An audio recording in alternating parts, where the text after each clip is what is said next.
ஜனநாயகம் திரைப்படத்திற்கு வேற ஏதாவது அரசியல் ரீதியாக கேளுங்களேன்.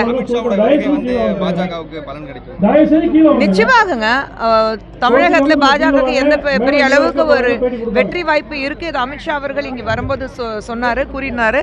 அண்ட் அதே மாதிரி வந்து இன்னைக்கு பாத்தீங்கன்னா மக்கள் மத்தியில நீங்க பாஜக எந்த அளவுக்கு ஒரு ஆதரவு மக்கள் கொடுத்துட்டு இருக்காங்க, அது எல்லாருக்கும் தெரிஞ்ச விஷயம் தானே.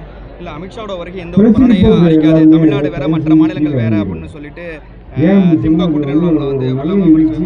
அவங்க விமர்சனம் பண்ணுவாங்க. நீங்க பாருங்க, இப்போ இல்ல ரொம்ப காலமாவே வந்து தமிழகம் வந்து இந்தியாவோட பாகமே கிடையாது, எங்களுக்கு தனி அந்தஸ்து வேணும் அவங்க கூறிட்டு இருக்காங்க. இப்போ நீங்க பாத்தீங்கன்னா இந்தியா முழுவதும் ஒன்னா இருக்கணும் நம்ம முயற்சி பண்ணிட்டு இருக்கோம். பிரதமர் மோடி அவர்கள் காஷ்மீரே வந்து பார்ட் ஆஃப் இந்தியா இருக்கிறதுனால நம்ம சேர்ந்து வந்து வாழணும்னு ஆசைப்படுறோம்.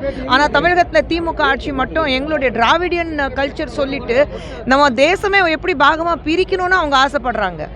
தமிழகம் நீங்கள் தமிழ்நாடு பார்த்துட்டிங்கன்னா இட்ஸ் பார்ட் ஆஃப் இந்தியா தானுங்க. அப்புறம் ஏன் அது பிரித்து நீங்கள் பார்க்குறீங்க? நாங்கள் பிரித்து பார்க்கலையே. எல்லா வசதி வாய்ப்புகளும் தமிழகத்தில் வாழ்கிற மக்களுக்கு கொடுக்குறோம். எல்லா பாலிசிஸ் பிரதமர் அவர்கள் கொண்டு வரும்போது எல்லா தமிழகத்துக்கு சேர்ந்து கொடுத்துட்ருக்கோம். தமிழகத்துக்கு இல்லைன்னா நாங்கள் சொல்லவே இல்லை. இன்றைக்கி உலகத்திலேயே மிக சிறந்த மொழி அப்படி பார்த்தீங்கன்னா அது தமிழ் மொழி தான். பிரதமர் உலகத்தில் எங்கே போனாலும் பேசிகிட்டு இருக்காங்க. நீங்கள் தமிழ் மொழிக்காக இது வரைக்கும் என்ன பண்ணிட்டீங்க, என்ன பேசிகிட்டு இருக்கீங்க? எலெக்ஷன் நேரத்தில் மட்டும்தான் தமிழ் மொழி தமிழ் பண்பாடு நீங்கள் பேசிகிட்டு இருக்கீங்க. மற்ற நேரம் மேடம் காங்கிரஸ் கட்சி தாவேக்கா நெருங்கி போகிற மாதிரி சொல்கிறாங்களே, எல்லாம் நிறைய அறிக்கை கொடுக்குறாங்க, நிறைய தலைவர்கள் அவங்களுக்கு ஆதரவாக விஜய்க்கு ஆதரவாக பேசுகிறாங்க.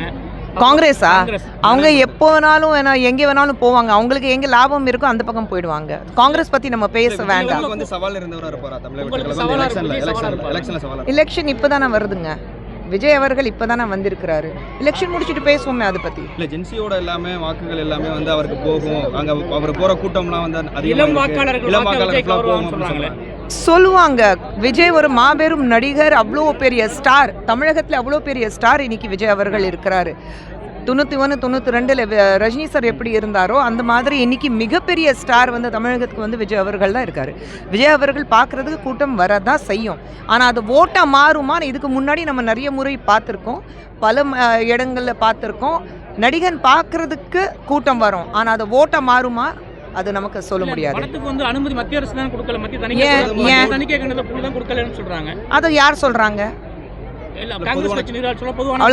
காங்கிரஸ் கட்சிக்கு அவங்களுக்கு வந்து மக்களை ஏமாத்துறதுக்கான வேலை திராவிட முன்னேற்ற கழகம் காங்கிரஸ் கூட்டணி பண்ணிட்டு இருக்கு.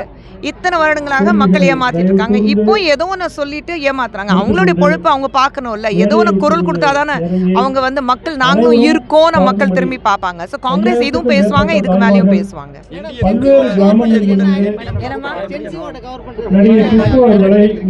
நடவடிக்கை தேவையில்லை, நமக்கு பாலிசிஸ் தேவை.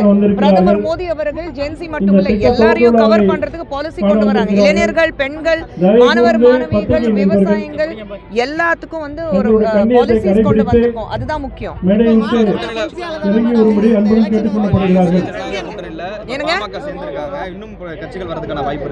இருக்கு, கண்டிப்பாக இருக்கு. எங்க வெற்றி இருக்கோ அங்கதான் வருவாங்க. வெற்றி எங்களது இருக்கு.